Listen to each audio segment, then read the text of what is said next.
Hello and welcome to the Savage Movie Night Podcast. Today we are talking all about the 1987 Paul Verhoeven classic, RoboCop.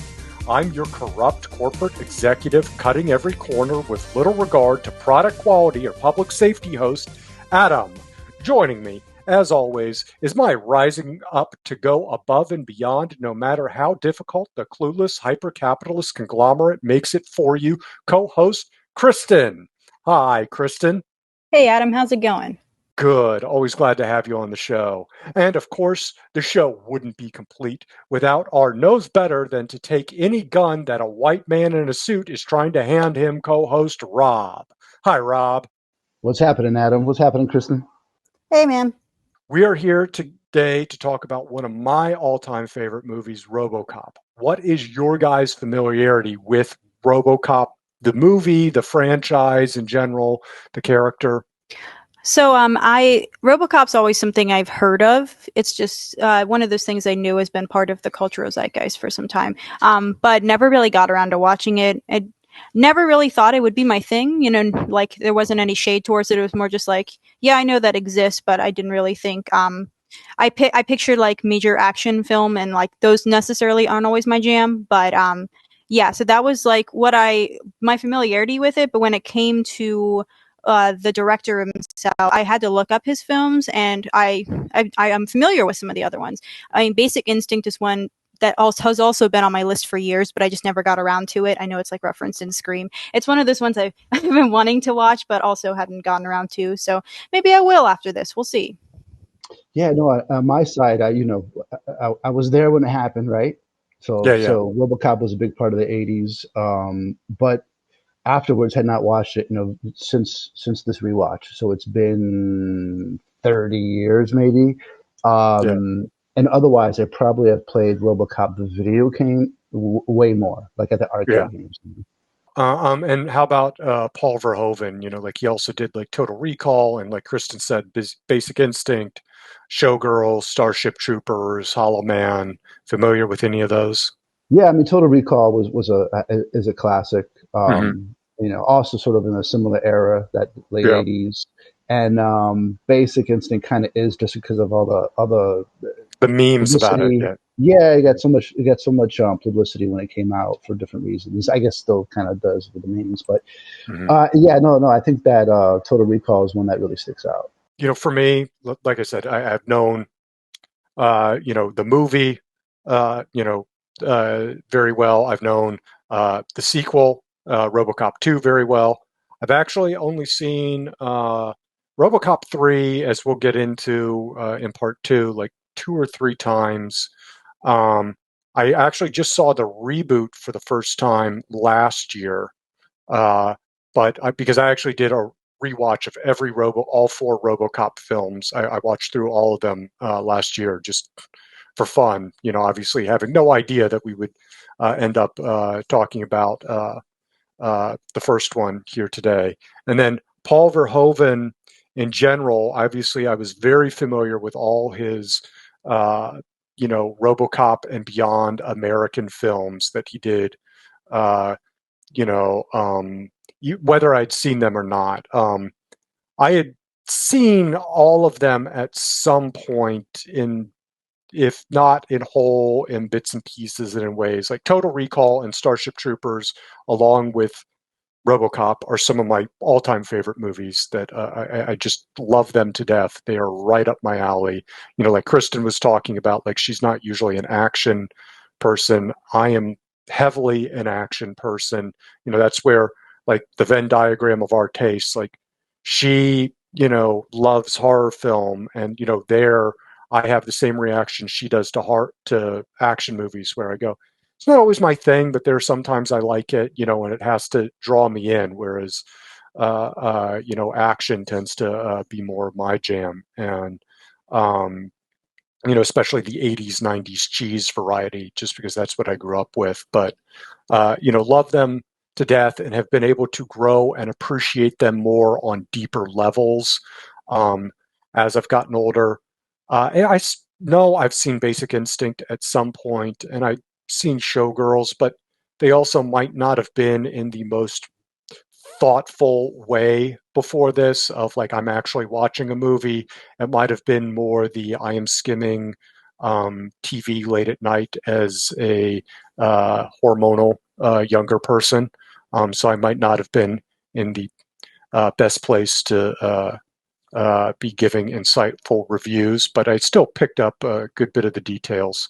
And then Hollow Man, I remember watching, I probably hadn't watched that since it came out, like 25 years ago. But I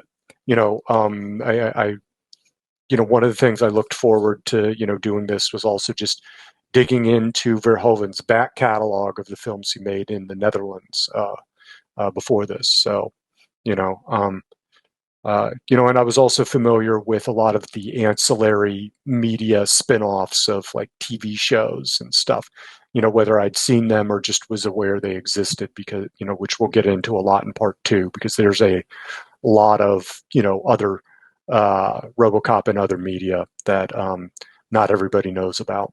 So I read a little bit about something that you might be able to shed some light on. Is there a planned new Conan movie that he's working on as well, or is that misinformation? Or there was some talk of a potential new Conan the Barbarian movie, but from what I remember seeing, that was quite a while ago, and I don't think like they were able to get it to move forward. And keep in mind he's starting to, he's over 80s. He's like he just turned 87. Well, then he better hurry up. So, I'm, thinking he's getting more towards, and he's only made 3 movies in the past 25 years. And we'll talk a bit more about that in the aftermath in part 2. But in today's episode, we are going to learn why RoboCop might have been very different if not for Matthew Broderick and a chimp, how old friends can test the limits of method acting, and most importantly, what the other Adam Savage has to do with all this, because we are talking all about the 1987 Paul Verhoeven classic, RoboCop. But first, a word from our sponsor. Today's episode is brought to you by Jazzology with Willard Jenkins. Jazzology is a fun and challenging jazz trivia show where 2 contestants go head-to-head for a chance to win $100 and prove their jazz knowledge.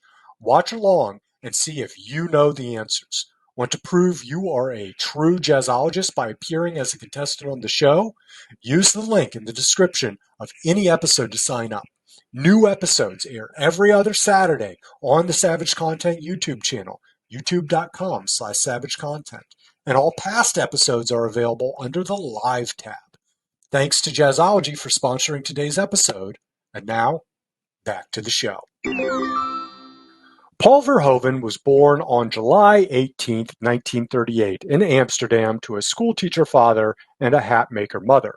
As we all know, being from the future and all, Europe was very quiet and peaceful in this period. I'm sorry, that was a typo. Europe was not very quiet and peaceful in this period. Something to do with some Charlie Chaplin-looking guy named Adolf. Not really sure what it was all about. But whatever was going on, the Netherlands initially tried to remain neutral during World War II, which the Nazis super-duper respected until they invaded in May of 1940. The family eventually moved to The Hague.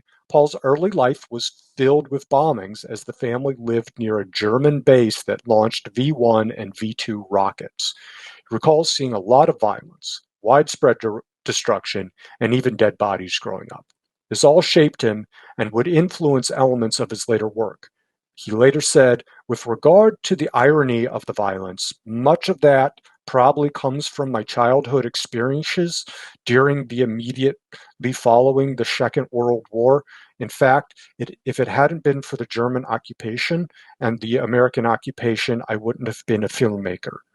But the biggest takeaway from it all for Paul is a lifelong, enduring hatred of Nazis and fascists. Once the war ended, he lived a fairly normal life, eventually attending Leiden University, where he earned a double major in mathematics and physics. There's a whole thing about the Dutch university system and how they handled degrees at the time, but the long and short of it is this isn't the equivalent of like an American university double bachelor's degree. It's actually more like a double master's on the verge of a doctorate, from what I can understand. I might be misreading things. Towards the end of his time in university, he made a short film to celebrate his class, like class of 1960 or class of 2788, not like physics 101 kind of class or like social class or something like that. Again, that would be the American equivalent from what I can pick up. He also took a few classes in filmmaking towards the end of his time in school. After graduating, he entered the Dutch Royal Navy and made an award-winning documentary. After leaving the Navy, he began working in television, making another highly praised documentary before moving on to a TV series in 1969 called Floris. It was set in the early 16th century and mixed real history with fiction. The show was inspired by the success of similar programs like Ivanhoe in Britain and Thierry Lafond in France. The show was not only Verhoeven's first big success, but it would mark the first time he would be working with future frequent collaborator Rutger Hauer. What do I even say? You know? But you know, I guess I will say, you know, we all hate Nazis. We should all hate Nazis. So good for him. But you know, that's the bare minimum. I'm very familiar with Rutger Hauer, but I was not familiar with Floris at all. Well, I mean, it's a Dutch TV show, so I don't, from the, 70s, late 60s, early 70s. So I don't think it got exported over here. I had not heard of it until now. We'll talk about some more about their collaborations as we go, because it really is Hauer's work with Verhoeven that breaks Hauer into Hollywood later on. Interesting. Got it. But Hauer is originally from Germany, though, right? He's not from. I'd have to look that up because I'm not sure. He might be Dutch, but they're close enough that that there's a lot of collaboration between the two. It's also they share elements of the language. Like we talk about the Dutch people, but there's also Deutschland, which is, the name for Germany. Right. So, in 1971, Paul would make his first feature film, Business is Business, about two prostitutes in Amsterdam. The main thing to note with this film, because I saw differing accounts on whether it was financially successful or not within the Netherlands, and, I couldn't really verify which one was correct. So, without going into that, the main thing to note is this is the first time Verhoeven worked with cinematographer Jan de Bont. This is notable for two reasons. One, excluding the three films he makes post-2006, Verhoeven only worked with two cinematographers, and the films are split almost evenly, like 6 for de Bont and 7 for the other guy who we will talk about soon. And the second reason is because Jan de Bont is famous not just for his amazing work as a cinematographer in movies like Cujo, All the Right Moves, Die Hard, The Hunt for Red October, and Roar, but he is also a famous director in his own right, making Speed and Twister. Verhoeven would follow up Business is Business with a film called Turkish Delight in 1973. It would see Paul reunite with Rutger Hauer, who was making his film debut. Based on the 1969 novel of the same name, it told the tragic story of two young lovers who come together in a blur only to have the relationship crumble and the woman ultimately die of a brain tumor. The film would go on to be a massive hit in the Netherlands, to the point that it is estimated over a quarter of the Dutch population saw the film on its initial release. It would go on to be nominated for a Best Foreign Language Oscar and was named the best Dutch film of the century by the Netherlands Film Festival in 1999. He followed it up with Kichi Tippel in 1975 in about the life of Neil Doff, who was a leftist writer of Dutch descent and lived and worked primarily in Belgium and France in the late 19th and early 20th century. It was another success, not quite on the level of Turkish Delight, but still widely acclaimed and seen within the country. After that, Verhoeven would pursue a more personal project, one of the few in his career that would come from his own original material. 1977, Soldier of Orange told the tale of friends at Leiden University torn apart by World War II.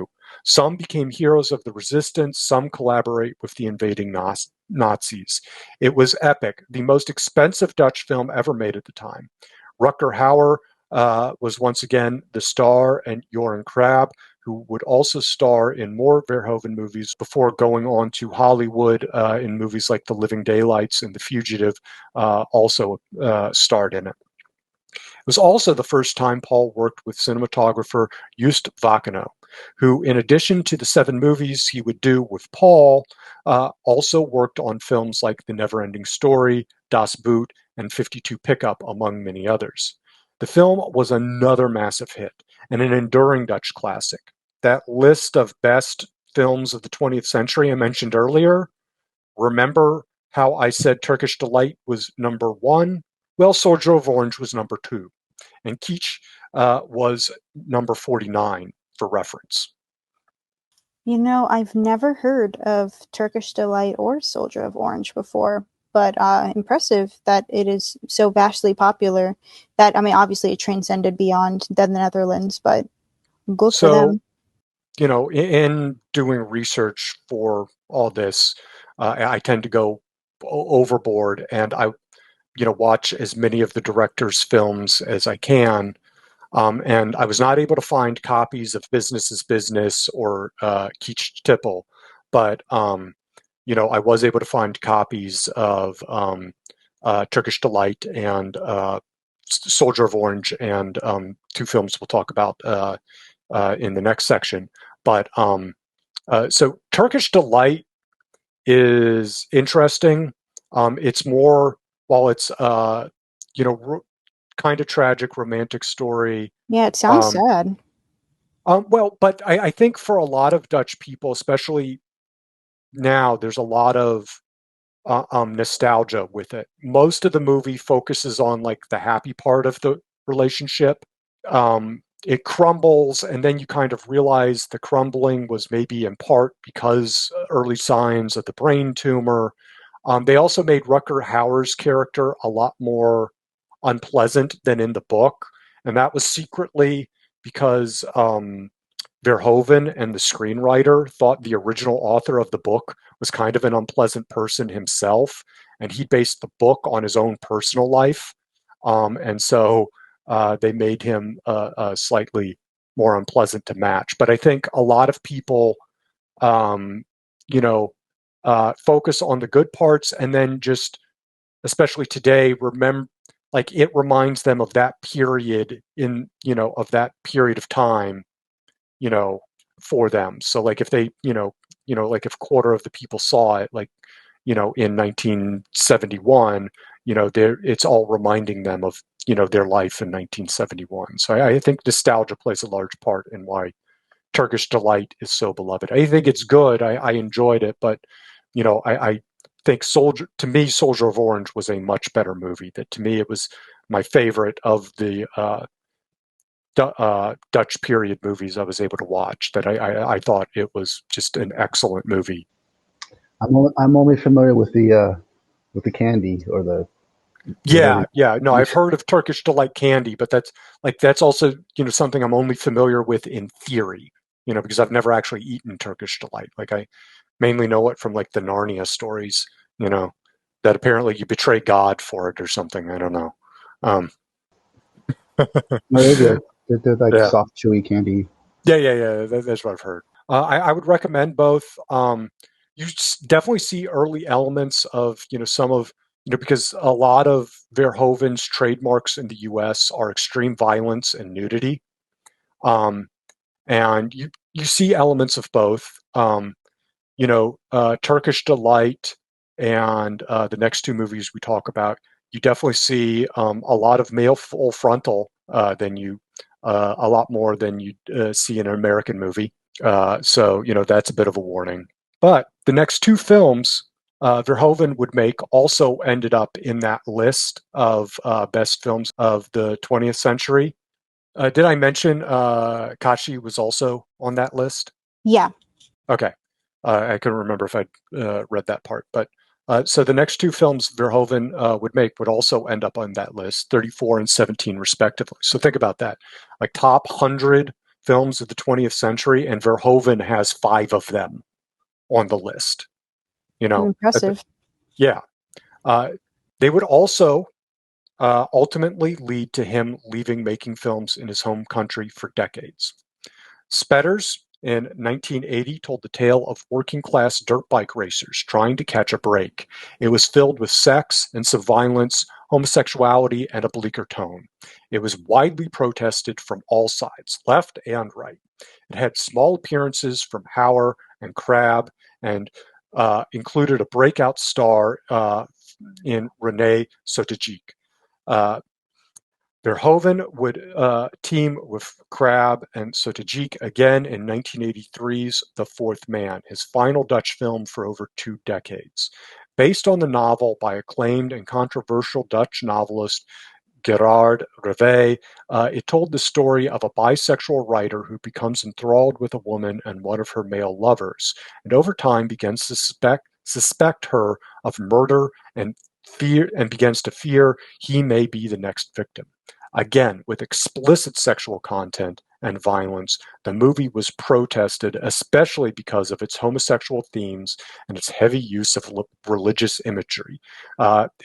American filmmaker Paul Bartel of Eating Raoul fame called it the first gay Catholic horror film. With all the backlash to his films, in a long series. Who knows? But with My all favorite the subgenre. Tonight on Netflix. sorry, this made me laugh. No, it's all good. We'll talk about it more, but Fourth Man is definitely a watch. With all the backlash to his films in his homeland, it became harder and harder to get funding, and he felt he had no option but to turn to Hollywood. Quick, funny story about watching The Fourth Man. So Jan de Bont is the cinematographer for that one. And by this time, he'd already worked on Roar, which, for those of you who don't know Roar, that's an infamous movie. It was shot over the course of years. It stars Tippi Hedren and her real-life family, including daughter Melanie Griffith. That Tippi Hedren really did have an big cat and just overall animal sanctuary at their home, which included lions and tigers, and they really lived with them in close proximity. And they also had lions and some other big animals on the property. And they decided to make a horror film out of that, about like and using all these big cats. It's known for being like one of the most horrific injuries making this movie. Like Melanie Griffith had to have facial surgery because of it, but Jan de Bont had his scalp ripped off by a lion. So he got scalped by a lion, had to get that fixed. So in The Fourth Man, there is a scene where a guy is getting attacked by a lion. So if you're thinking about the logistics of showing that on screen, that means Jan is back there with a camera right next to a real life big lion after having just recently, within a few years previously, getting scalped by one. And I felt, the irony of that for poor Jan having to keep working with big cats. It was the very first thing that came to mind. I cannot imagine. But Verhoeven's first foray into big Hollywood movies was called Flesh and Blood in 1985, and would see him team with Rutger Hauer one final time. By now, Hauer had established himself in Hollywood as well, with roles in films like Nighthawks with Sylvester Stallone, and his really big breakout in 1982's Blade Runner opposite Harrison Ford. The film would also feature Jennifer Jason Leigh and character actors like Bruno Kirby and Brian Johnson, and the rare live-action role for Nancy Cartwright, the future voice of Bart Simpson. It told the story of a band of medieval mercenaries who take over a town/castle and their struggle to retain control. It is filled with violence, sex, and rape, and most of the characters are unlikable because Verhoeven wanted to show how rough the time period was. It didn't do well on release, but has since found an audience, although opinions still tend to be mixed. With the letdown of Flesh and Blood, Verhoeven had found himself at a crossroads, unsure of what to do next.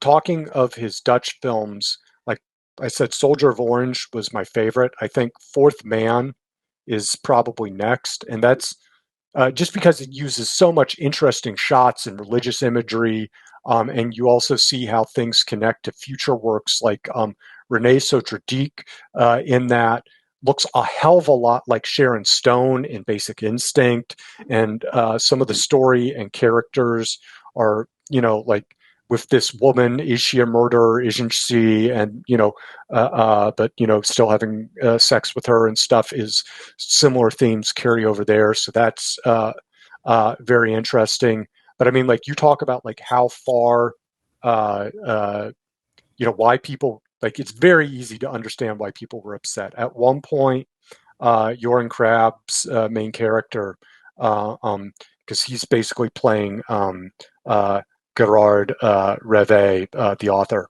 like in the movie. At one point, he's in a chapel. He's in a church, praying in front of a giant crucifix, like life-size crucifix of Jesus, and he reaches up and starts caressing the calves of Jesus, and like the camera kind of like moves, so you're just looking at Crab, and then it moves back, and it's no longer a statue. It's actually the actor playing the male lover that Crab's character is obsessed with. And the guy is in a Speedo, and just as Crab's hands like reach up and start lowering the Speedo, it does another pan back, and you see Crab, and now like an old woman is behind him, and you pan back, and it's the statue again, and he kind of takes his hands away.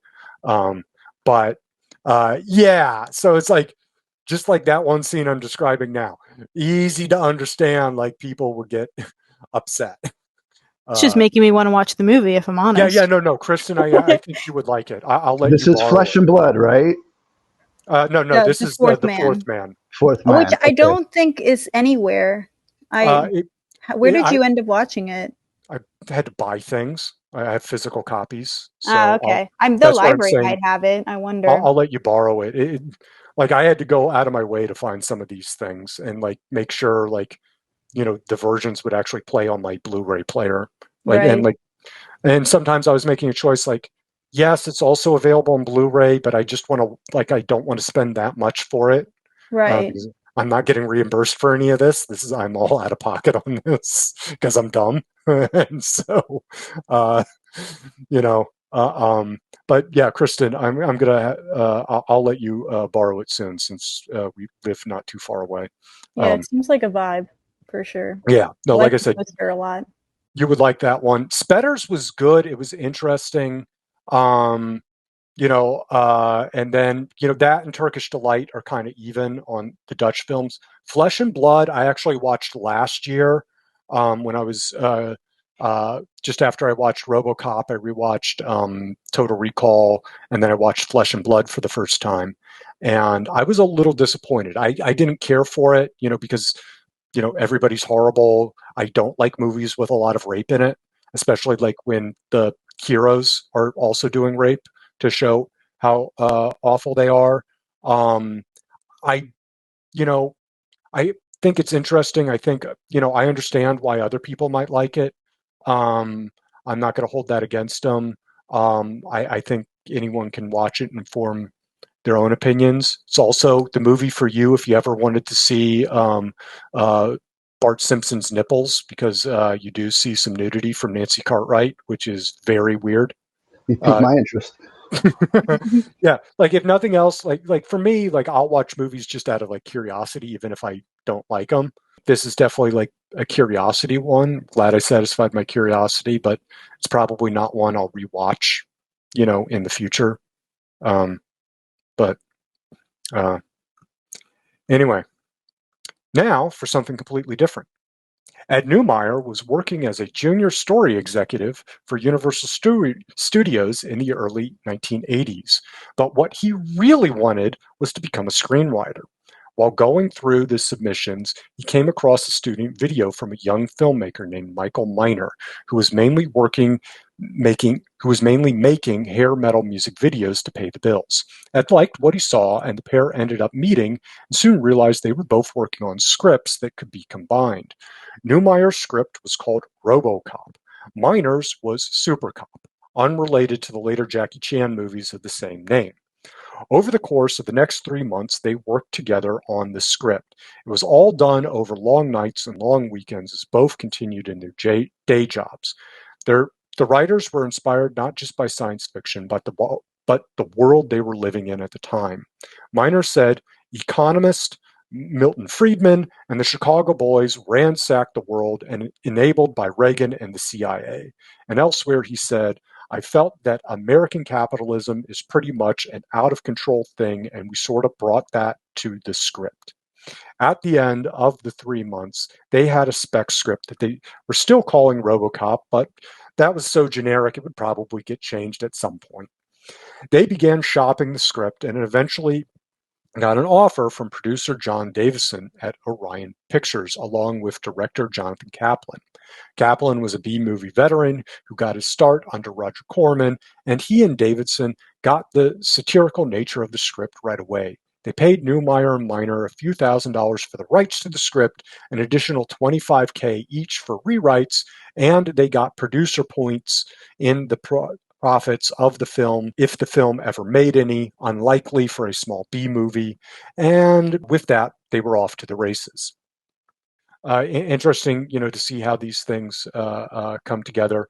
At the time, Orion was a smaller production house, like above, like Corman levels, but, close to Canon level, maybe a little above Canon, at the time. So, expectations, were not necessarily high for this. Mm-hmm. And I also found it, interesting. Like, there's a lot of stuff I didn't include about talking about, like, Miner mentioned Neumeier was like an ex-hippie, who had, been big in protesting the Vietnam War and had an FBI record and stuff. So, you can definitely see a lot of that radicalism in the script. Yeah, that the quote about American capitalism being out of control. What an unrealistic thing to think. Yes. So unrealistic. I can't believe anyone would ever think that about our great country, the US of A. I know. It's interesting. It's one of those, relevant now more than ever kind of right. movies in some ways. But the movie is set up at a studio and a director in place. The production began to move forward. Why did I spend all that time talking about Paul Verhoeven? He isn't even involved with this movie. Weird. I must have made a mistake. I'm so sorry. Oh, let me look at this next sentence. The production moved forward until Kaplan dropped out to make Project X, starring Matthew Broderick and a chimp. Why he opted to switch projects isn't stated, but in 1986 or so, as this was all happening, Project X would have been the higher profile, more prestigious production, as Broderick was still white hot at the time. With Kaplan gone, they had to begin looking for a new director. David Cronenberg of History of Violence and The Fly and Scanners fame, and Alex Cox of Repo Man fame and Walker fame were among the names suggested. Paul Verhoeven's name came up based on Flesh and Blood and Soldier of Orange, and the writers and Davidson thought he would be a great fit. They sent Paul the script. He read the first couple pages and immediately threw it in the trash. it was his wife who had retrieved it and read through it. She urged him to give it another chance. And on the second, more thorough read, he saw the vision.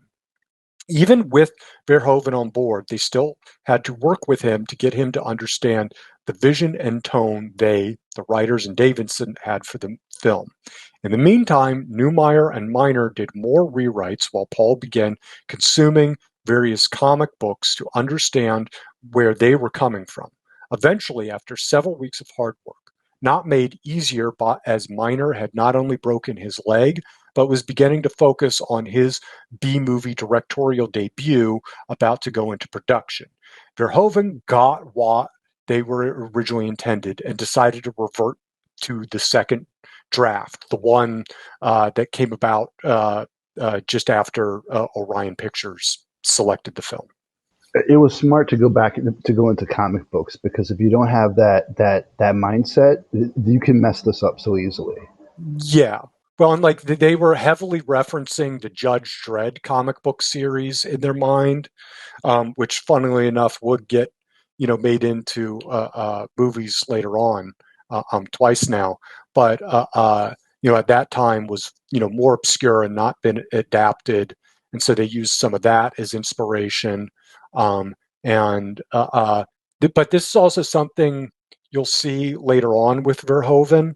He gets an idea and he has to chase it down fully to realize it was bad and go back to the original. And that's just part of his process. Like, you see it not only with this movie a couple times, but you see it with other movies. And I can understand it's frustrating, but I also think it's better and healthier than what some other directors do, where one, they're so focused on putting their own stamp on things that they wouldn't be able to go back to the second draft that they didn't have any involvement in. And two, they also can't admit a mistake. And so they just keep going down the wrong path regardless, because they don't want to admit they were ever wrong about where they were going. That's so. I mean, that's so key to focus on a piece of art like that instead of being selfish. To I think to the point that you were making, and because this so easily could have been a very dark way of telling the story. It could have gone that way. Well, or it could have gone too cheesy. It could have just been a surface level action movie, as we'll talk about.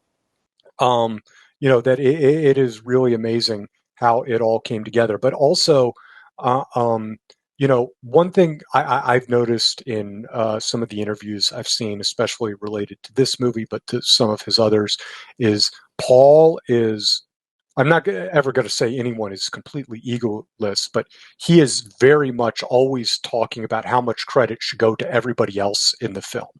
And I think, a lot of people can get frustrated working with him, and have clashes with him, as we'll even see talking about this production later on.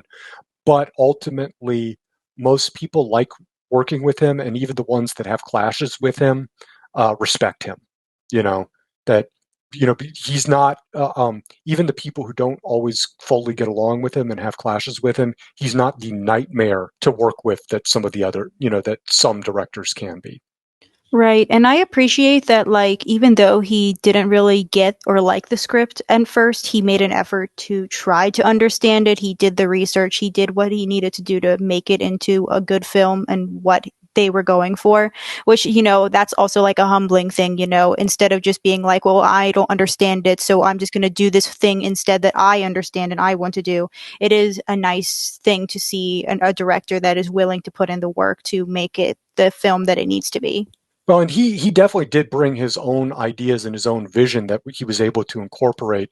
And I'm just trying not to get into too much detail on that to avoid spoilers, because I'll hopefully be able to talk about them as we go through them in the movie, to talk about those elements. But, how he was able to initially get his into it, that's really cool. But I also want to say, if David Cronenberg had done this film, it would have been a horror film for sure. Like it would have been, man, that would have been fascinating. I think, we talk about how like, oh, it wouldn't work or whatever, but I see the vision if Cronenberg had done this. It would have been a different film, but it would have been cool. Yeah. No, absolutely. It definitely is an interesting what if, but then again, I'm pretty sure we don't get The Fly if Cronenberg does this. Yeah, and we need The Fly, essential viewing. With the script locked, it was time to start casting. Initially, some of the names considered for the lead role included our friend James Remar, see episode 1 on The Warriors, Verhoeven's old collaborator, Rutger Hauer, despite their having a falling out during the filming of Flesh and Blood, Michael Ironside, Tom Berenger, Keith Carradine, Armand Desante, and Arnold Schwarzenegger.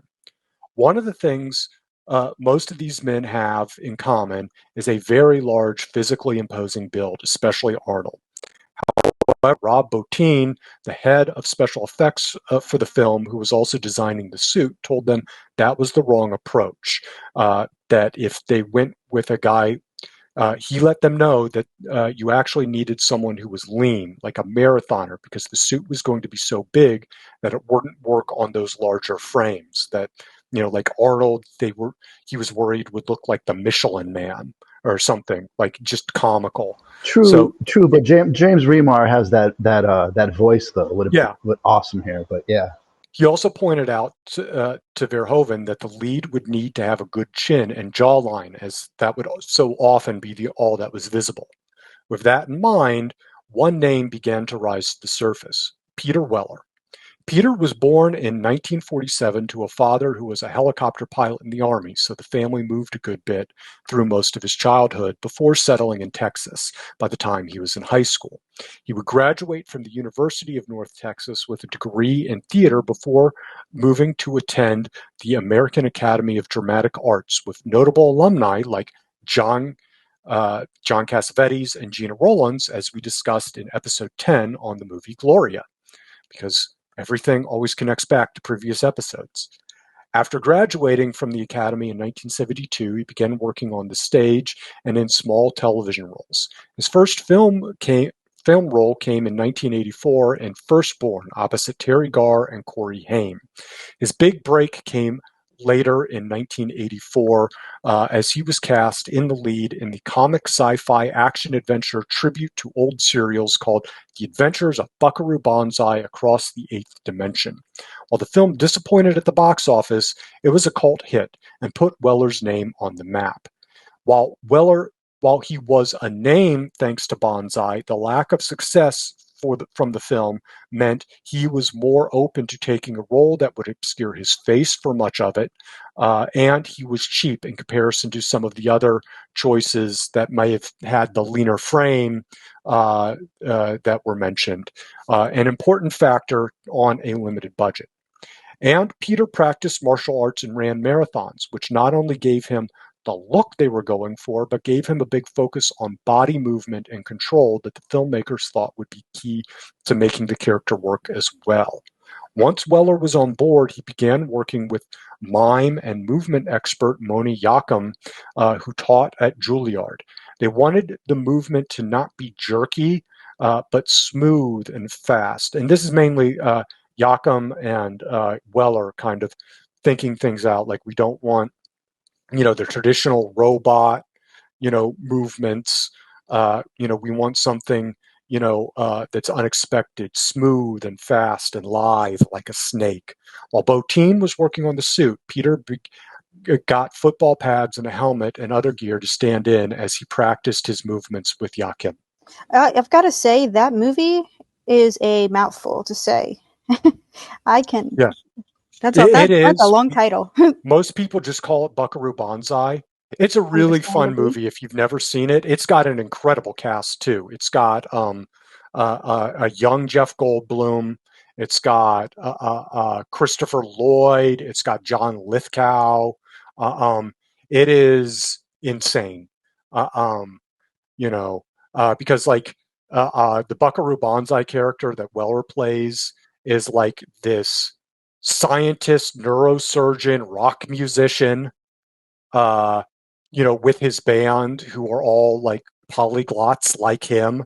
And yeah, no, it's just insane. Definitely recommend checking it out. It's cheesy and goofy and fun.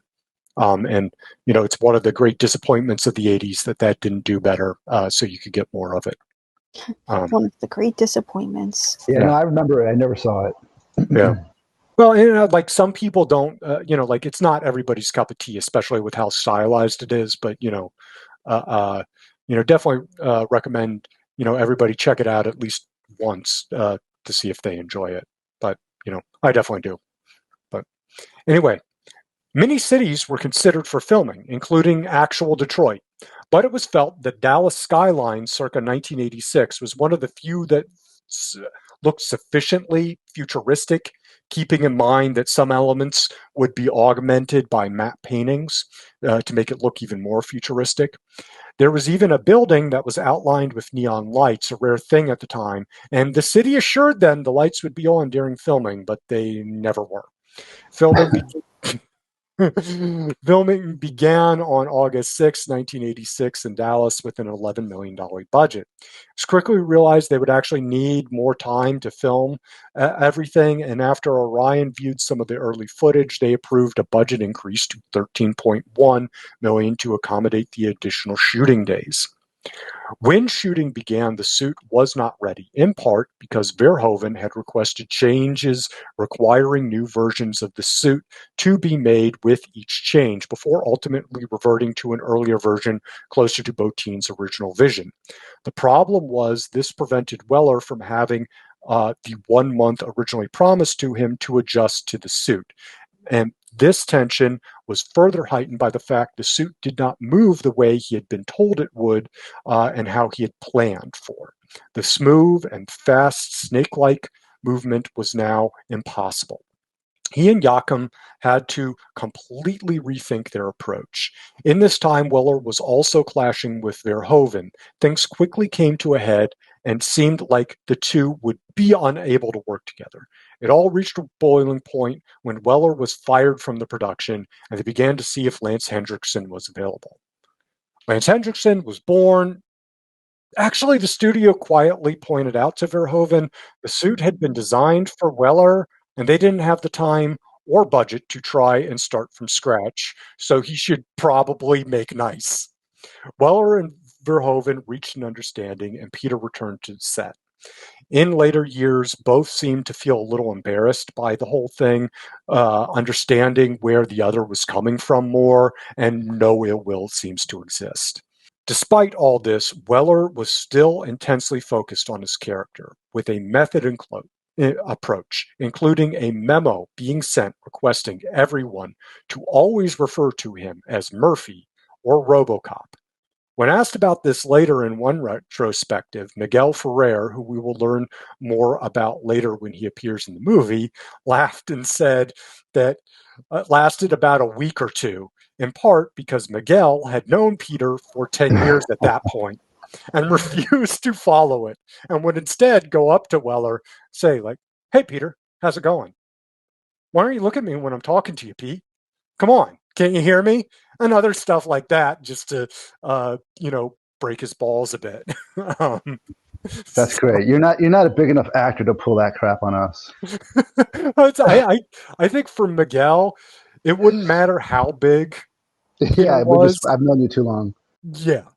And so most of the rest of the filming was smooth, and the rest of the cast, especially a lot of the villains, got along great. They hung out, and even like I said, even enjoyed hanging out in their free time. It was mentioned that they all actually led pretty healthy lifestyles and didn't even drink heavily, which meant that surprisingly for a movie from this time period, they think the only cocaine was probably what you see on screen. Sorry, Popeye. Or the Blues Brothers. Movies with actual cocaine budgets. Separate episodes, I guess. Yeah. Filming also occurred near Pittsburgh, most of like the steel mill scenes, and some pickups in LA. Filming was completed by mid-November of 1986. I thought it was weird in the previous section when you were like, yeah, he's going to move like a snake. I was like, I don't remember that. But I didn't Yeah. say anything. I was kind of just like, I don't remember it being that smooth. But then, yeah, it wasn't. Because like he was definitely robotic. It's robotic, but it's also still not like clockwork robotic like a lot of previous robots would have been. Yeah. So there is a smoothness, and you can, like, all credit to Peter and Moni, because like the movements are some of what makes it, work. Yeah. Like the character easily could not work, without that, and like with a different actor, whether it was the movements or all the other aspects of the performances we'll get into, you could easily see this falling so much flatter. But and the suit also looks great, as we'll get into. But uh, you know, and I'm leaving out, some there's because this movie, unlike there's some movies, where we're we don't have a lot of actual information on the production itself. Um, this is a movie where there is a ton of information on the production itself, and so some of it we'll talk about, like, so in the proper time, so as not to like spoil scenes that are coming up, and talk about things in proper order. But also, we could be here for hours talking about how the production went. So, I just had to kind of condense things and keep us moving as best It we is could. cool to understand the budget, the final product, and then how in the 80s, depending on what year and what budget you had, your output would either be very realistic or really bad. And it's just so funny because like there's no consistency. Well, I mean, there's some consistency, but the variation in just a couple of years of technology, it's funny. Well, we'll get into what the final budget for this was, but like, if you convert that, it still ends up being like maybe a $50 million movie. Like, we are not, yeah, that, like, we are not talking about, like $100 or $200 million movie here, despite what you get on screen, you know. Uh, but a lot of that goes to Rob Bottin. Uh, Rob Bottin, who had previously worked on films such as The Thing, The Howling, and Explorers, headed a team filled with talent. One of the names that stands out the most, in addition to Bottin's, because The Thing is one of the all-time classic, best-looking movies, in terms of special effects, is Phil Tippett, founder of Tippett Studios and the king of stop motion. Pretty much from the first Star Wars movie until present day, if you see stop motion outside of like a, like Nightmare Before Christmas style stop motion movie, fully done animated movie like that, it's probably Tippett is involved. So like all the Star Wars movies, Jurassic Park, the list that Phil has been involved in goes on and on. He's also gone on to do his own like stop motion movie that took him like 20, 30 years to do, called Mad God, that is just insane and beautiful and horrific, and everybody should watch that movie. But Tippett was be in charge of bringing one of the antagonists, robot ED-209, to life, along with Tippett studio member Craig Davies, who now goes by Craig Hayes. Davies took inspiration from killer whales and a U.S. Air Force plane called the LTV-A7 Corsair II. With much of while much of ED-209 was accomplished through stop motion, there was a full 7-foot-tall version built as well for certain scenes where movement wasn't required. And like when you're watching the movie, you can kind of see when it's composited in because it's stop motion, and when it's a solid thing, like that Dick Jones is like able to touch and stuff like that. But you can see a deep dive into what this full-size model looks like, and how they made it, which is really surprising because Adam Savage, not me, the guy from Mythbusters, the more famous Adam Savage, has a video on his YouTube channel. The channel is called Tested, where he got to go to Tippett Studios and get a good look at the model. It's like a cool 20-minute video that it's surprisingly lightweight and modular, so they can, ship it and like one person can put it together on set. Like it was really amazing to see how they bashed that together and talking with the guys from Tippett Studios about the whole thing. And it's also just cool that it's preserved to this day there, that they take care of it. Definitely recommend you check it out. It was funny that it actually just came out like a month or so ago from when we're recording this. I just happened to see like that pop up on his channel. It's like, oh, that's great timing. Wait, you're not Adam Savage from Mythbusters? No, I unfortunately am not. We've been messing up the marketing. This changes everything. I know. Maybe that's why Jamie Heineman, the other guy from Mythbusters, will never return my calls. But with filming and special effects complete, it was time for the score. And that required another small increase to the budget, pushing the total to 13.7, which, like I said, it's roughly a factor of 3 or so these days to go from like 87 to current day money. So, it'd be like, in the $40 to $50 million range. I don't have the exact inflation in front of me. But the next fight was to get the film rated. As we've talked about before, this is often never easy, especially with someone who has a reputation already like Verhoeven. Verhoeven had been trying to make the violence as comical and surreal, and felt the cuts they ultimately were forced to make had the effect of making it more violent, not less. He said people laughed less at the R-rated cut than the X-rated cut. That's awesome. Yeah. Well, I mean, like we've talked about that in the past, that, sometimes the censors actually, in their prudishness, somehow find a way to make things worse. Like, not worse, like sometimes it is like making it a worse movie, but sometimes they are actually highlighting and making the thing they are concerned about more than, via the cuts and some of the changes, than if they just left it alone. Yeah, I might come back to this later because I want to mention something that we haven't talked about yet. So. Yeah, I really like that they're able to keep this kind of set piece that people can go and see. I love when movies have this, just like actual parts from the film that you can go and see and touch. Maybe not touch, but you can see most of the time.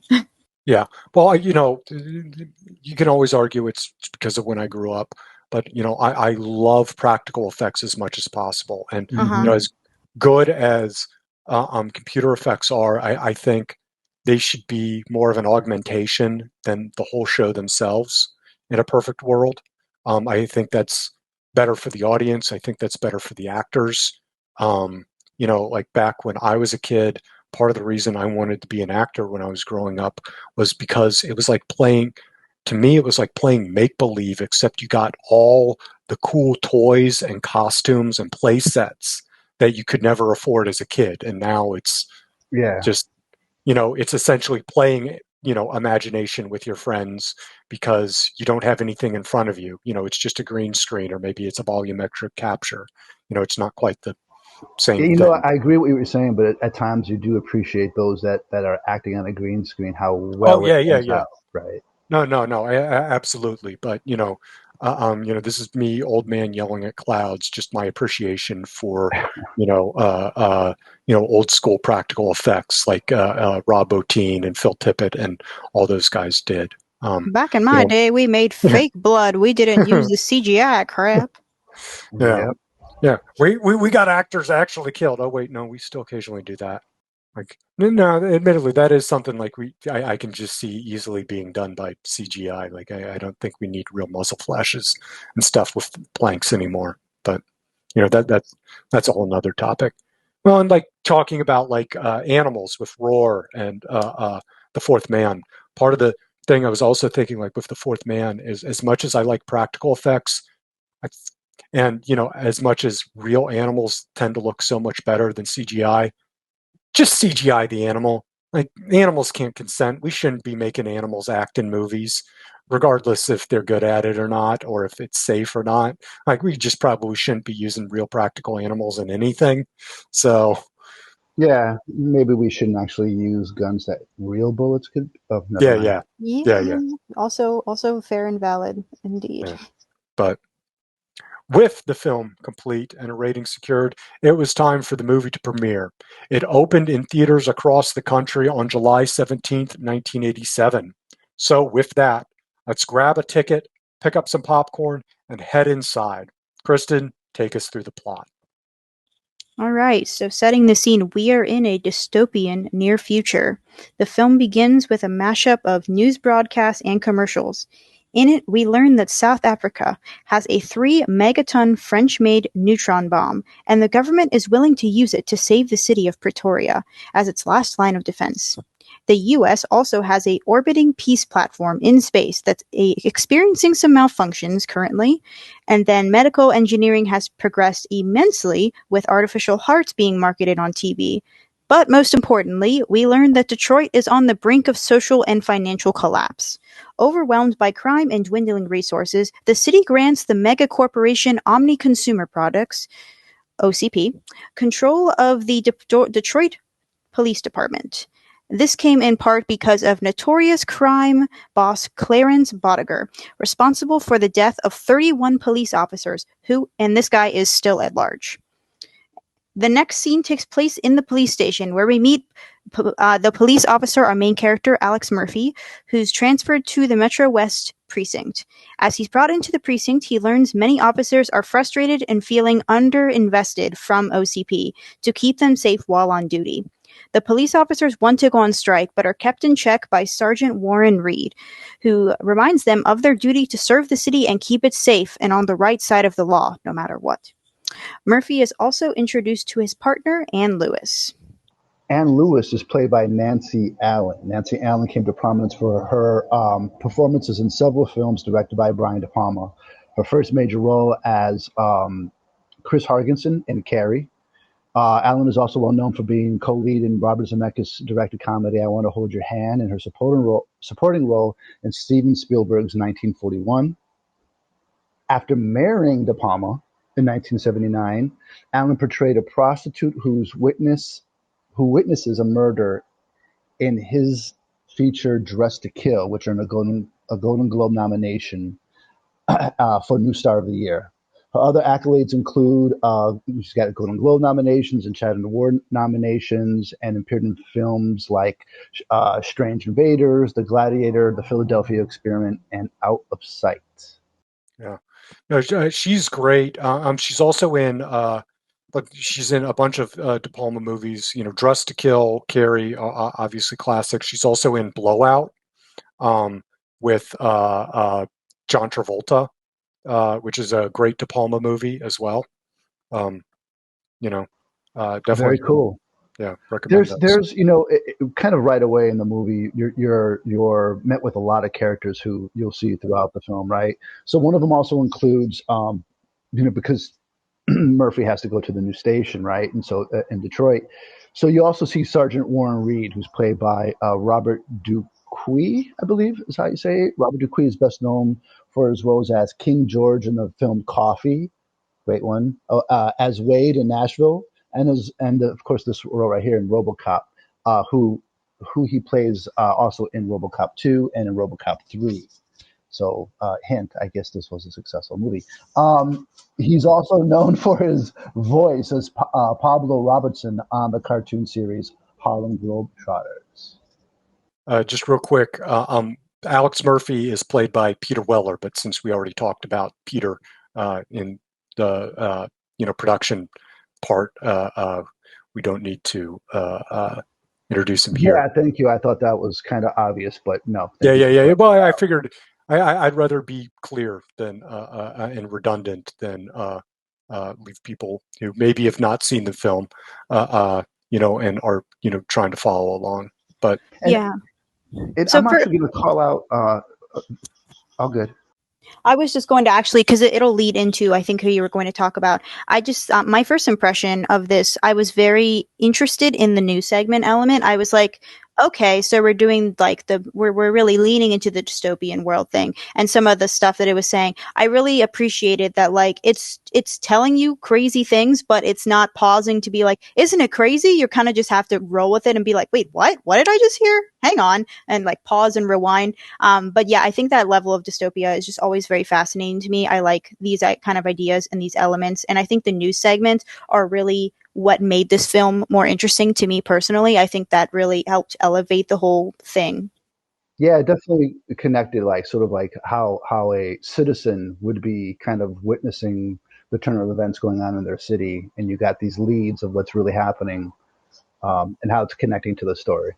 Well, and polling, like they are very much polling, these other outside news stories from the real world of the 80s, because the story about South Africa having the bomb is basically, they say, the city-state of Pretoria, and the implication there is that the apartheid government has collapsed to the point it is only still in control of this one city in South Africa, but they are a nuclear power, and that is an issue.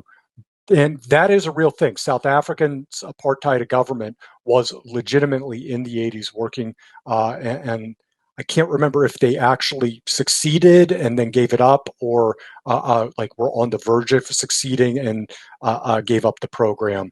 But I mean, like that was a very much a real thing that could have happened. Was the oppressive white government could have gone into that bunker mentality. And then the peace platform is it's called the Star Wars peace platform, playing off the Reagan plan for the Star Wars defense system. And as we'll see, peace platform based on something that happens later might be more of an ironic name. Well, whenever any movie uses real life reporters and newscasters and incorporate them in their movie, it helps with credibility and familiarity, and that's what happens here. Two of the newscasters are, at least at that time, but I think at least one of them to this day is kind of really well known. First of all, Mario Machado plays one of these reporters, and he actually originally made TV history when in 1970 he became the first American of Chinese heritage to be an on-air news reporter and anchor in LA, and possibly the whole nation. But I think that is a pretty large market and got major exposure. The other person who is very familiar to anyone, very familiar to me just because, being grown up in the 80s, and she has quite a history after the 80s as well, as Lisa Gibbons. Gibbons is best known for her work as a correspondent and co-host for Entertainment Tonight. Oh yeah, which she did from 1984 to 2000, as well as having her own indicated daytime talk show, Lisa. And I feel she got famous for other reasons too, but maybe it's just my own familiarity. Yeah, well, I get her confused with Mary Hart, who was also on Entertainment Tonight, because like I was trying to remember if Lisa Gibbons was the one with the legs insured. That was Mary Hart, and Mary Hart had gotten her start as a beauty contestant. The Lisa show actually started as the John Tesh and Lisa Gibbons show. John Tesh was another Entertainment Tonight anchor, and like those three are like the three I remember from watching Entertainment Tonight in the early 90s as a kid. Because again, I was a little weird, and like obsessed with entertainment news, even at like 7 and 8 years old. So this explains everything, Adam. All for a future podcast. Yes. But so very familiar with who Lisa Gibbons is, and from what I've heard, for a long time, Mario Machado was like institution in LA. Like as one of the news anchors, like at 11 or 5 or, whatever. So, again, you talk about like bringing credibility to it. A couple other small notes. Like you see at one point, so one, like when they introduce Lewis, you see her fighting, beating down a unruly suspect, subduing, which is to get across that, she's, just as tough as, everybody else around her. And you also see this is supposed to be, they're trying to convey that, there's not really much of a big deal made about the different sexes, which is why you see like the co-ed locker room where everybody's just casual when Murphy's walking through. And one of the other things when they cast Nancy Allen, because they wanted to make sure the audiences, as much as possible, only saw a platonic relationship between Murphy and Lewis. They didn't want to see a romantic relationship between them, and they wanted to see Lewis as have some more masculine features, not just in how they dressed her and how they cut her hair, but they asked her to gain a little bit of weight to help with that. And so Nancy Allen said, "Yeah, no, it was easy. I just quit smoking." So. That's crazy to me, though. Yeah, just gain weight to make it believable that they wouldn't be romantically together. That's so stupid. Well, and she's still a very attractive woman. Right. If you didn't want them to have anything, give her a wife, make her gay. I know it's the 80s, I know, but but it's just silly. You know what, though? She looks appropriately sized to be a cop. Like, she looks like she could fight, right. Like, she's not overweight. That's so silly. No. That's what I mean is, some of it's just, what, versus what she would normally, want to be at, but it's, and that's also funny because, like, in my mind, this is what Nancy Allen looks like, because for the longest time, the main Nancy Allen movies I'd seen were the RoboCop movies. I hadn't seen her other work. So, but yeah, well, just also crap women have to deal with in Hollywood more so than men. Men have to deal with it sometimes too, but even more so. Yeah, so next up here in the plot, we have OCP planning to destroy, quote, old Detroit to replace it with the utopia of, quote, Delta City. But OCP needs to bring crime under control first before they deploy the 2 million workers required to build that new city. Obviously, human law enforcement is insufficient to stop the crime spree, which they keep dying, and so OCP runs several programs to find robotic replacements. The Vision is a cop who does not eat or sleep, is on duty 24/7, has superior firepower, and reflexes to use that power efficiently. Thus, OCP's senior president Dick Jones demonstrates ED-209, who freaks out the people at the meeting when they first see it. It's being hyped up as this already successful patrolling Detroit cop, but when they present an example, ED-209 malfunctions and brutally kills the guy who volunteered to help. Tough break. And this awful display allows ambitious junior executive Bob Morton to introduce to OCP's chairman, often referred to as the old man, his own project, which is RoboCop, and that gets green light to be pursued because they're desperate for some kind of solution. Meanwhile, Murphy and his new partner Ann Lewis pursue a notorious criminal, Clarence Bodiger, who we just mentioned before, and his gang, including Emil Antonovsky, Leon Nash, Joe Cox, and Steve Min. They chase them to an abandoned steel mill, where Lewis is knocked out and then disoriented, and the gang ambushes and tortures Murphy.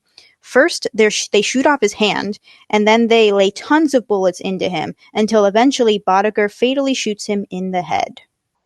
So yeah, two kind of big things like in the first 10-15 minutes.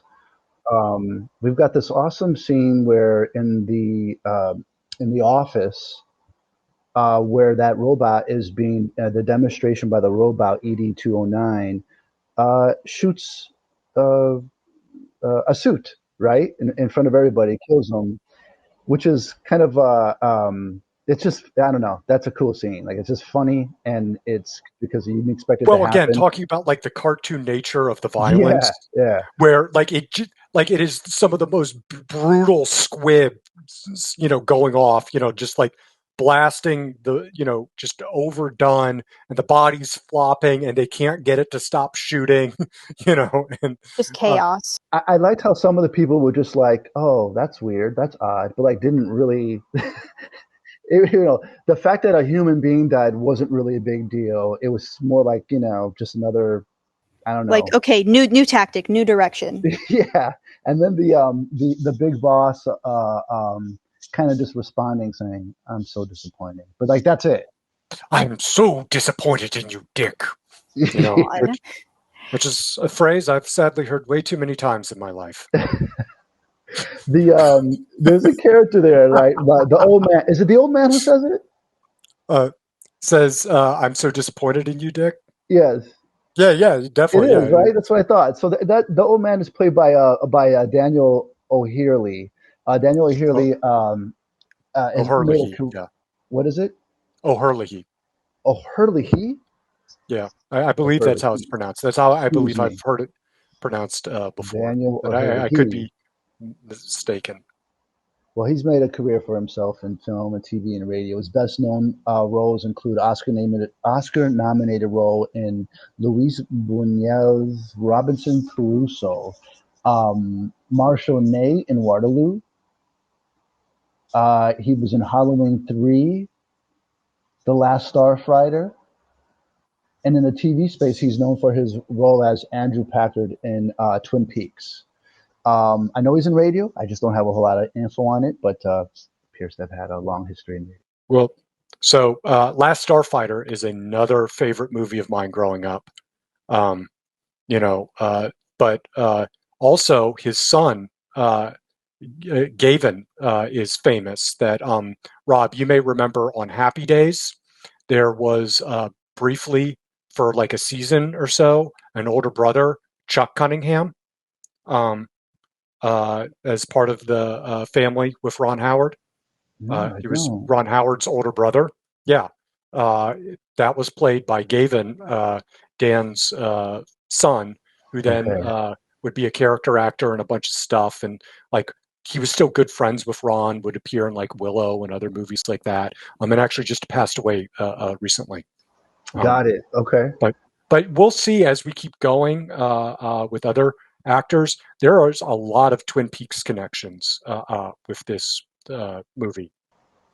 Well, let me talk about Dick Jones, because this is a guy that you will recognize, sort of a character actor. I mean, you one of those guys, the face. Cox has appeared in many films and TV series since his acting debut in 1972's film Deliverance. He's best known for his roles in this film, in RoboCop and in Total Recall. His first role in a big budget film came in 1984 as Lieutenant Andrew Bogomil in Beverly Hills Cop. Bogomil in Beverly Hills Cop, and returned to the role in Beverly Hills Cop 2. Another interesting thing about him is that he was active as a musician, performing it over 100 times per year in festivals and theaters throughout his career. So he's an artsy kind of guy. Yeah, well, I mean, like in Deliverance, which is a classic film with Ned Beatty and John Voight and Burt Reynolds, but the famous scene, the dueling banjos, scene, that's Ronnie Cox actually playing along, his side of it. Like a pig, so, yes. Oh yeah, Rob, we'll maybe talk about that movie one day.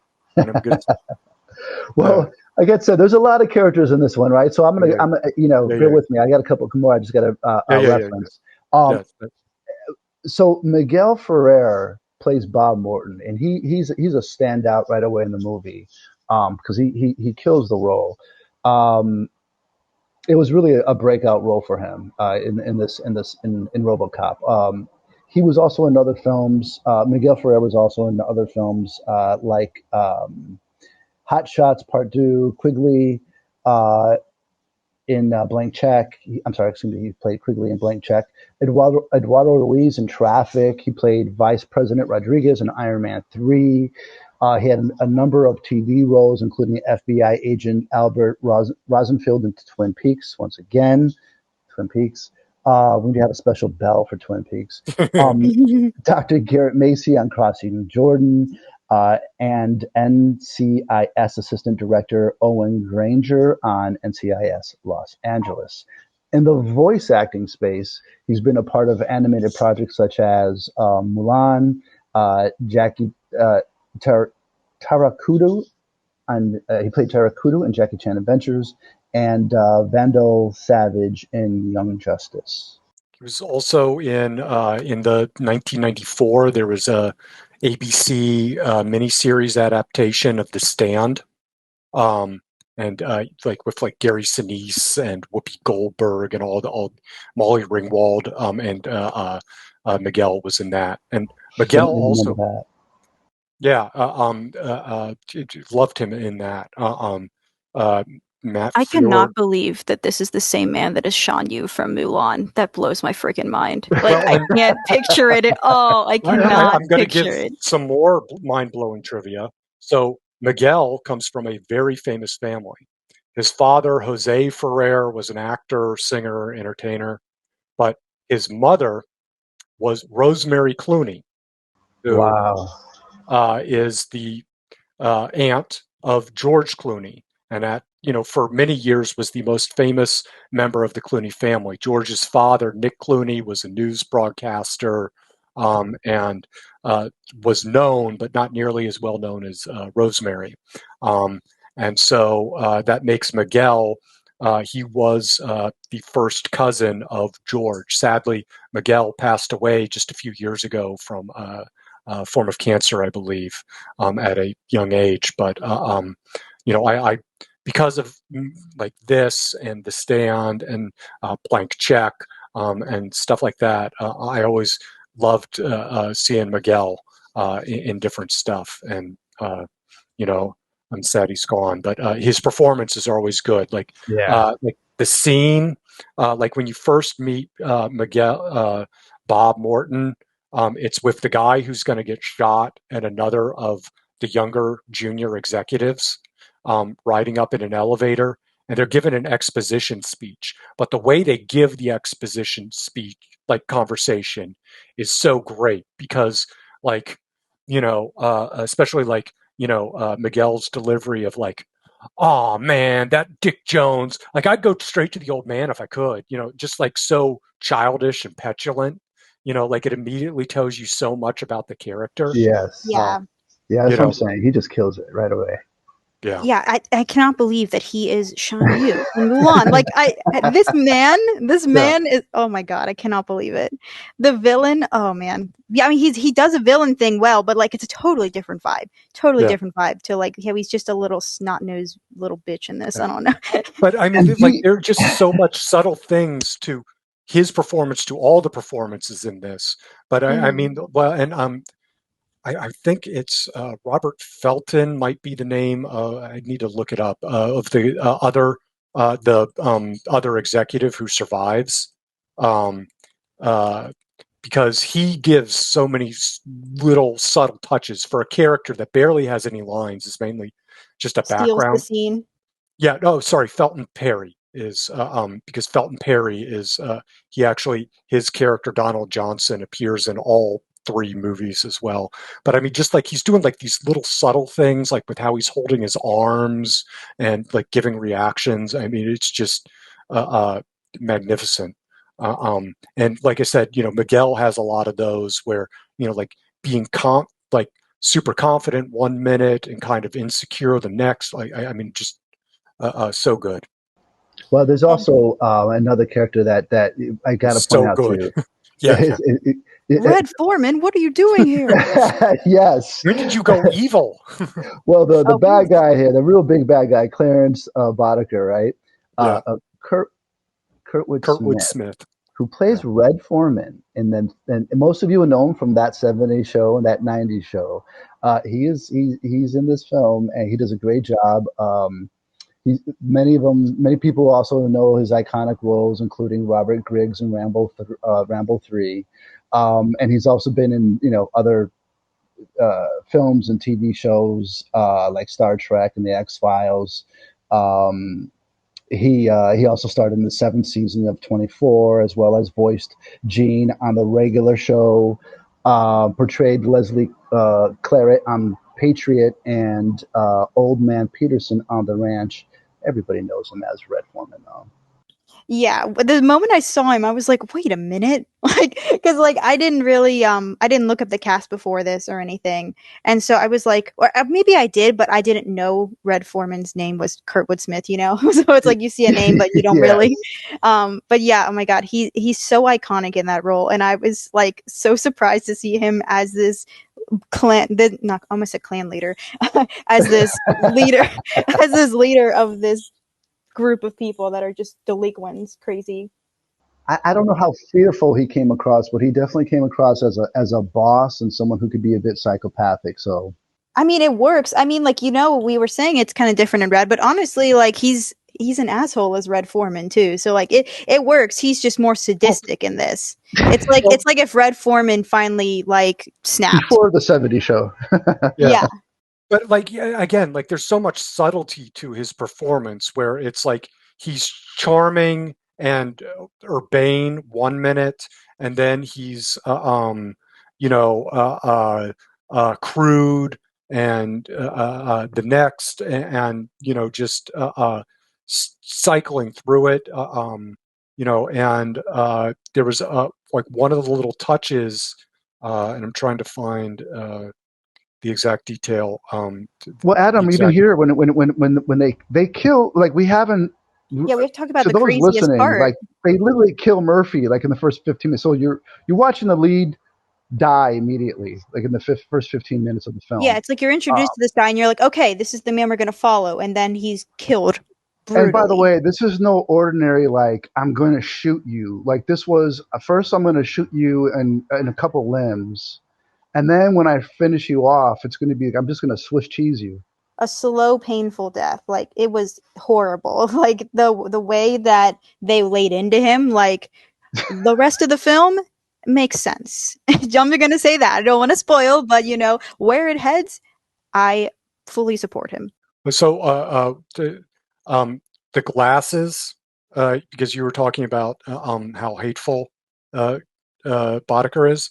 The glasses were an idea for the character from Verhoeven, inspired by Heinrich Himmler, who was the leader of the SS for the Nazis. That which was like started like as their like street thugs unit, the brown Yeah, that makes a shirts. lot of sense here. And, Yeah. and so like he was deliberately drawing that comparison also between fascist lawlessness and cooperation with people in power, um, and as we'll see later. But you know, and also that explains some of the being able to switch back and forth between being urbane and you know being a street thug. I think the other thing that it does is that when you have glasses on a character like this, that you have ill feelings for, but you can't. They have power. It's this thing like I really want to punch him in the face, but I can't. Well, it also, you know, it's that cliche. It makes them seem a little smarter, you know, and so that you know, it gives him the feeling that he's not just this dumb thug, but he's a thinking man. You know, again, which adds some of the complexity to the character. And in regards to killing off the main character early, like the screenwriters said, you know, Newmeyer and Miner said they were inspired. You know, like one of the things they had in mind was similar to like Psycho, where they kill off Janet Leigh, you know, so early in the movie, and to keep audiences guessing and on the edge of their seat. And it is one of the most violent scenes you will ever see, just horrific. Um, but talking about like some of the you know touches that Verhoeven brought, uh, that you notice what is the first thing that happens to Murphy? What is the first major injury? Like where is he shot first? That his arm, his right hand. His hand specifically, and that's because that part is meant to be somewhat symbolic, like the nailing of Jesus's hand into the cross. Oh, I that's see. nice. Yeah. Yeah, that it's starting to draw. You'll start to see other religious symbolism as we go through the movie, but especially keep that. Also, Verhoeven views the crucifixion as having been extremely violent, and so you know that over the top of the violence for this execution is also meant to mirror that as well. However, when you really think about it, there's not really a nice way to do a crucifixion. Yeah, no, no, absolutely. But I just wanted to bring up that point, and it's also like it goes on forever. It just feels so drawn out, and then to get the coldness of like Boddicker is also like, again, like you're getting so much, like you see his main men are just like a pack of hyenas, they'd happily, just keep, torturing, Murphy all day. And, for a while, Boddicker's happy to let them have their fun and kick back. And then he finally says, enough is enough, and walks over and just coldly shoots Murphy in the head. And one of the goons has one of the most annoying laughs in the world, and it happens many times during the movie, but it's probably really works for the character. Absolutely. But yeah, no, I mean, and we're now like just about exactly 20 minutes into the movie. We'll find out what you guys think of the whole thing, but what are you thinking so far? I just wanted to point out one thing on the special effects. So far in 20 minutes, though, we have seen really good special effects on the robot, right? Like the robot that came out to do the demo. That was really impressive, especially at that time. And to this day, for understanding what was going on, like that's not bad. Like, well, it still holds up pretty well. Yeah, I mean, right? You can see some of the seams in the compositing, but I right.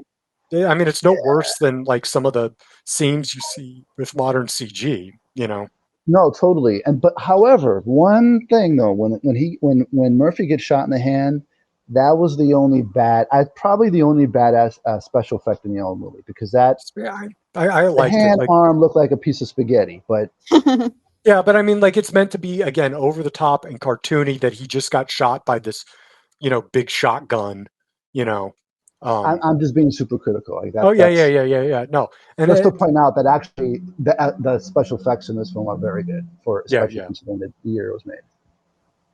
Yeah, so like 20 minutes into this, I was like, okay, like, I mean, I think the news element got me very intrigued, and then once he gets killed, I'm like, okay, where are we going with this? And where we go, my God, like what we're going to talk about in part 2, I was not expecting that either. Yeah. Well, I'm excited to hear that and excited to talk about it. But that is where we're going to have to leave things for today. Will Murphy be all right after that? I mean, it's only a flesh wound. What the heck is this RoboCop thing that Bob Morton is talking about? Will 80s style corporate greed win the day? Tune into part 2 to find out all that and more. While you wait for part 2, take some time to tell us all the things we got right, all the things we got totally wrong, and everything in between. You can do that in the comments if the platform you listen to us allows comments. If not, you can do that on social media. We are at Savage Movie Night on Instagram and Facebook. Follow us there to stay up to date on the latest with the show, and drop in the comments to share your thoughts. Thanks so much to our editor, Javi, and the entire Savage Content team. Thanks so much to my co-hosts, Rob and Kristen. Thanks so much to our sponsor, Jazzology with Willard Jenkins. And most importantly, thanks so much to all of you for listening. Please give us 5 stars and leave us a review wherever you get your podcasts. If you're watching on YouTube, give us a like, a follow, ring the bell, drop into the comments, all the good YouTube things. I've been your host, Adam, and we'll see you next time on the Savage Movie Night Podcast.